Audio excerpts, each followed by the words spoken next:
तकरीबन देखिए हमारे यहाँ 22, मैं उस टेक्निकल डिटेल में $22 पर एमएमबीटीयू।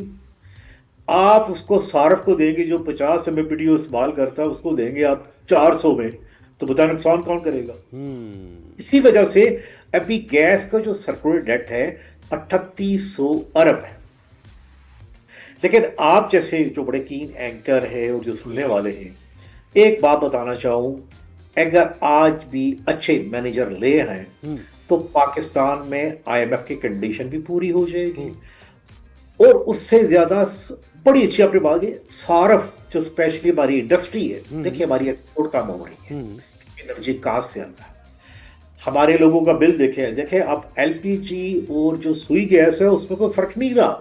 अब तो लोग कहते हैं जी पाइप्स को ले जाओ, हम तो एलपीजी सिलेंडर इस्तेमाल कर ले। हाल ही देखिए रेंट कितना डाल दिया।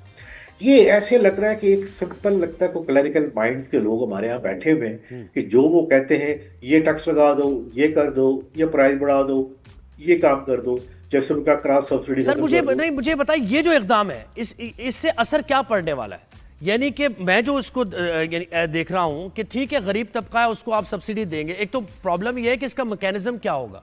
बेनजीर इनकम सपोर्ट प्रोग्राम का इसमें डेटा लिया जाएगा बताया जा रहा है, तो उसमें तो पैसे मिलते हैं, कैश मिलते हैं। तो जब एक गरीब गैस लेने जाएगा तो क्या उसको एक सिलेंडर जो कि से suppose for sake of understanding 10,000 रुपए का मिल रहा है तो क्या उसको 5,000 रुपए का मिलेगा? या एक मिडिल क्लास का तबका लेकर जाएगा तो उसको 10 वाला 12 में मिलेगा? क्या कैसे होगा ये काम? मैं आपकी एक बात की थोड़ी सी करेक्शन करना चाहूँगा। आपने कहा बेनजीर इनकम सपोर्ट प्रोग्राम। देखिए सच्ची बात है कि मेरे इसके मतलब जो ऑब्जर्वेशन है वो थोड़ा डीप ही है कि हमने इस कौम को बेदारी बना दिया। काश यही पैसे लगाते स्किल डेवलपमेंट में तो आज जो लोग केजी सिलेंडर के पैसे भी दे चलिए सर डेटा इस्तेमाल की बात करें ना, हम उसका डेटा इस्तेमाल करने की बात करें, हम गैस की इस वक्त बात करें, वो तो अब पहुंच ही रहा है ना कुछ गरीब तबके तक। मैं नहीं, गरीब तबके को हमने देखें एक हदीस है, ये हदीस क्या है कि एक बंदा नबी पाक के पास गया और कहा सर आर्ट ऑफ फिशिंग की बात करें, मैं समझ गया आप कह रहे हैं कि आर्ट ऑफ फिशिंग सिखाएं बजाय इसके कि एक फिश रोजाना दें। मैं समझ गया ये आपका। देखिए अब दूसरी बात है। हाँ, दूसरी बात इस पे आ जाएं कि ये मिलेगी कैसे सब्जी। अब मैं आपको वो इसकी बात कर रहा हूँ कि ये जो सब्सिडी मिलेगी इसके ऊपर आईएमएफ का ऑब्जेक्शन आएगा, और बात ठीक भी है कि हमने पैसे लिए हुए वापस भी करने को कहते हैं, पैसे कैसे वापस करोगे?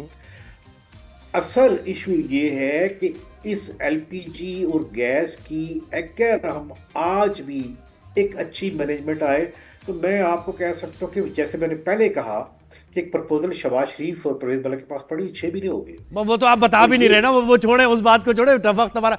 मुझे एक बात बताएं, गैस की प्रोडक्शन पहले ये था कि किसी दौर में हमारे बचपन में हम ये गैस को मैटर ही नहीं, यानी ये होता था कि गैस लोड शेडिंग क्या होती है और गैस का बिल भी बहुत कम होता था। तो क्या प्रोडक्शन हमारे यहाँ नहीं हो रही है, गैस कम हो गई है, इसकी वजह से क्राइसिस आ रहा है डिस्ट्रीब्यूशन में? सवाल तो बड़ा मुझे नहीं पता आपकी एज कितनी, but you put really very intelligent question. मैं आपको एक और बात बताऊं, आप ये बात उस बंदे से बात कर रहे हैं जिसने 2015 में शेल गैस की ट्रेनिंग अमेरिका से ली है। शेल गैस का पोटेंशियल ये है कि अगर 8 बिलियन क्यूबिक फीट डेली भी गैस कंज्यूम हो तो हमारे पास 100 साल के लिए काफी है।